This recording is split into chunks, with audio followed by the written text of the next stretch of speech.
സുനിൽ വ്ളോഗ്സിൻ്റെ മറ്റൊരു വീഡിയോയിലേക്ക് എല്ലാവർക്കും സ്വാഗതം. ഞാൻ സുനിൽ പത്തനംതിട്ട. വീഡിയോ ആദ്യമായി കാണുന്നവർ സബ്സ്ക്രൈബ് ചെയ്യാൻ മറക്കാതെ ഇരിക്കുക. ബെൽ ബട്ടൺ പ്രസ് ചെയ്യുക. അതുപോലെ ലൈക്ക്, ഷെയർ, കമൻറ്റ് ചെയ്യുക. ചരിത്രം പിറക്കുന്ന സുദിനമാണ് ഇന്ന്.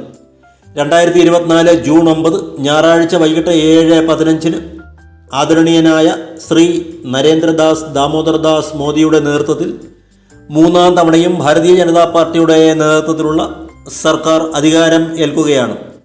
ഭാരതത്തിലെ ഓരോ പൗരനും അഭിമാനിക്കാവുന്ന സുദിനമാണ്, സുമുഹൂർത്തമാണ് ഇത്. ഭാരതത്തിൻ്റെ ചരിത്രത്തിൽ ഇത് രണ്ടാം തവണയാണ് ഒരു പ്രധാനമന്ത്രിക്ക് തുടർച്ചയായി മൂന്നാം തവണയും സത്യപ്രതിജ്ഞ ചെയ്ത് അധികാരം ഏറ്റെടുക്കാനുള്ള അവസരം കൈവരുന്നത്. ഇതിനു മുമ്പ് ഭാരതത്തിൻ്റെ ആദ്യത്തെ പ്രധാനമന്ത്രി ശ്രീ ജവഹർലാൽ നെഹ്റുവിന് മാത്രമാണ് ഈ സൗഭാഗ്യം കൈവന്നിട്ടുള്ളത്.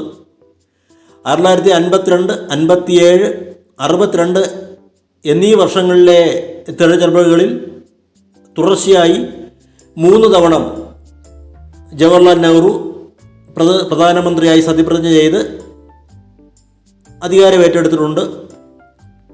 6 പതിറ്റാണ്ടുകൾക്കിപ്പുറം ശ്രീ നരേന്ദ്ര മോദിക്കാണ് ഈ അവസരം, അസുലഭ അവസരം കൈവന്നിരിക്കുന്നത്. ഏതാണ്ട് 8000-ഓളം അതിഥികളാണ് ഈ സുവർണ നിമിഷം വീക്ഷിക്കാൻ രാഷ്ട്രപതി ഭവനിൽ എത്തിച്ചേരുന്നത്. പ്രധാനമന്ത്രിക്കൊപ്പം BJPയുടെ മുതിർന്ന മന്ത്രിമാരും സഹമന്ത്രിമാരും ഘടകകക്ഷികളുടെ മന്ത്രിമാരും സത്യപ്രതിജ്ഞ ചെയ്ത് അധികാരം ഏറ്റെടുക്കും.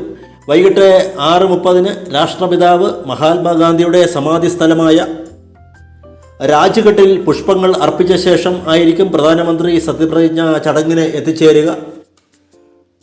പ്രധാന വകുപ്പുകൾ കൈകാര്യം ചെയ്തിരുന്ന ശ്രീ അമിത് ഭായ് ഷാ, ശ്രീ രാജ്നാഥ് സിംഗ്, ശ്രീ നിർമ്മല സീതാരാമൻ, ശ്രീ ജയശങ്കർ, ശ്രീ പ്രഹ്ലാദ് ജോഷി, പീയൂഷ് ഗോയൽ, നിതിൻ ഗഡ്കരി എന്നിവരും ഘടകകക്ഷികളുടെ മന്ത്രിമാരും പുതിയ മന്ത്രിമാരായി പ്രധാനമന്ത്രിക്കൊപ്പം സത്യപ്രതിജ്ഞ ചെയ്യുമെന്ന് ഉറപ്പായിട്ടുണ്ട്.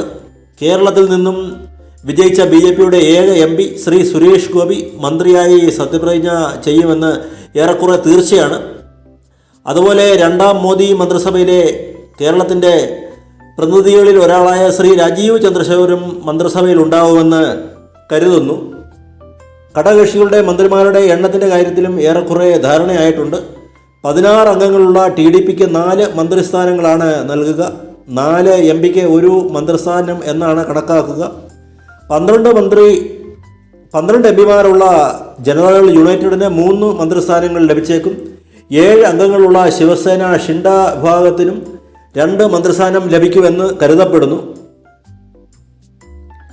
സത്യപ്രതിജ്ഞ ചടങ്ങിന് ശേഷം രാത്രി വൈകിയായിരിക്കും മന്ത്രിമാരുടെ വകുപ്പുകൾ നിശ്ചയിച്ചിട്ടുള്ള വിജ്ഞാപനം രാഷ്ട്രപതി ഭവൻ പുറപ്പെടുവിക്കുന്നത്.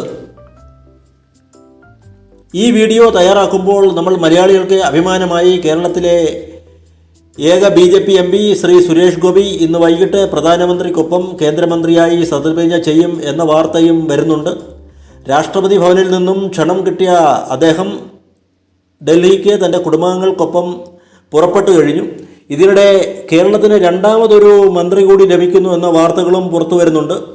BJPയുടെ സംസ്ഥാന ജനറൽ സെക്രട്ടറി ശ്രീ ജോർജ് കുര്യൻ്റെ പേരാണ് ഇപ്പോൾ ഉയർന്നു വരുന്നത്. ന്യൂനപക്ഷ സമുദായത്തിൽ നിന്നുള്ള BJPയുടെ കേരളത്തിലെ നേതാവാണ് ശ്രീ ജോർജ് കുര്യൻ. അതുപോലെ ക്രിസ്ത്യൻ മത നേതാക്കളുമായി BJPയുടെ ചർച്ചകൾക്കായി പാർട്ടി നിയോഗിക്കുന്നത് ശ്രീ ജോർജ് കുര്യനെയാണ്. BJP സംസ്ഥാന നിർവാഹക സമിതി അംഗവും മുൻ ന്യൂനപക്ഷ കമ്മീഷൻ ഉപാധ്യക്ഷനുമാണ് ശ്രീ ജോർജ് കുര്യൻ. നിരവധി ലോക നേതാക്കൾ മൂന്നാം മോദി സർക്കാരിൻ്റെ സത്യപ്രതിജ്ഞാ ചടങ്ങിൽ പങ്കെടുക്കാൻ ഡൽഹിയിൽ എത്തിക്കഴിഞ്ഞു.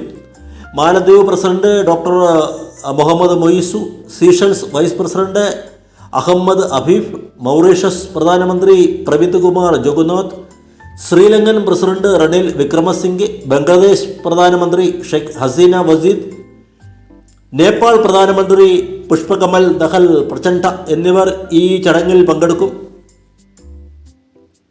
കേരളത്തിൽ നിന്നും വന്ദേഭാരത് വനിതാ loco pilot Shrimati Aishwarya S മേനോനും ക്ഷണം ലഭിച്ചിട്ടുണ്ട്. അങ്കമാലി സ്വദേശിയാണ് ഐശ്വര്യ S മേനോൻ. അതുപോലെ southern railway Chennai division senior loco pilot കൂടിയാണ് ഐശ്വര്യ S മേനോൻ. BJPയുടെ കേരളത്തിലെ ഏക MP ശ്രീ സുരേഷ് ഗോപിക്ക് മന്ത്രിസഭയിൽ ചേരുന്നതിന് പകുതി മനസ്സായിരുന്നു. അദ്ദേഹം കരാർ ചെയ്തിരിക്കുന്ന 3-4 സിനിമകൾ ചെയ്തു തീർക്കേണ്ടതുണ്ട്. ഈ വിവരങ്ങളെല്ലാം അദ്ദേഹം പ്രധാനമന്ത്രിയെ ധരിപ്പിച്ചിരുന്നു. എന്തായാലും പ്രധാനമന്ത്രിയുടെ പ്രത്യേക താല്പര്യപ്രകാരമാണ് അദ്ദേഹം മന്ത്രിസഭയിൽ പ്രധാനമന്ത്രിക്കൊപ്പം സത്യപ്രതിജ്ഞ ചെയ്യുന്നത് എന്നാണ് അറിയാൻ കഴിയുന്നത്. പ്രധാനമന്ത്രിയുടെയും അമിത്ഷായുടെയും പ്രത്യേക നിർദ്ദേശപ്രകാരമാണ് അദ്ദേഹം മന്ത്രിയാകാൻ സമ്മതിച്ചത്. ഉത്തര ഭാരതത്തോടൊപ്പം ദക്ഷിണ ഭാരതത്തിലും BJP ഇനി കൂടുതൽ ശ്രദ്ധ കൊടുക്കുന്നു എന്നാണ് ഇതിൽ നിന്ന് നമുക്ക് മനസ്സിലാക്കാൻ കഴിയുന്നത്. ഭാരതത്തിന് മുഴുവൻ അഭിമാനമായ സുദിനമാണ് ഇന്ന്. ഇത് ഭാരതീയ ജനതാ പാർട്ടിയുടെ ശ്രീ മോദി നയിക്കുന്ന 3ാം മന്ത്രിസഭയാണ്. 2014 മോദിജിയുടെ 1ാം മന്ത്രിസഭയ്ക്ക് 288 പേരുടെ പിന്തുണയുണ്ടായിരുന്നു. അതുപോലെ 2014 അദ്ദേഹം നയിച്ച 2ാം മന്ത്രിസഭയ്ക്ക് 303 പേരുടെ BJPക്ക് തനിച്ച് ഭൂരിപക്ഷം ഉണ്ടായിരുന്നു. ഇത്തവണ ഘടകകക്ഷികളുടെ കൂടി പിൻബലത്തിലാണ് BJP ഭരണം ഏറ്റെടുക്കുന്നത്. 241 അംഗങ്ങളാണ് BJPക്ക് ഇപ്പോൾ ഉള്ളത്. ഏറ്റവും വലിയ ഒറ്റകക്ഷിയാണ് BJP. 293 അംഗങ്ങളാണ് NDA മുന്നണിക്കുള്ളത്.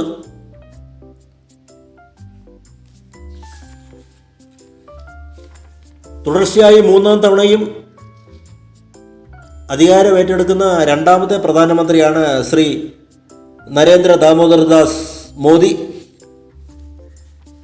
ഭാരതത്തിന് അഭിമാനിക്കാവുന്ന ഈ സുദിനം അദ്ദേഹത്തിനും അദ്ദേഹത്തിൻ്റെ മന്ത്രിസഭാ അംഗങ്ങൾക്കും എല്ലാ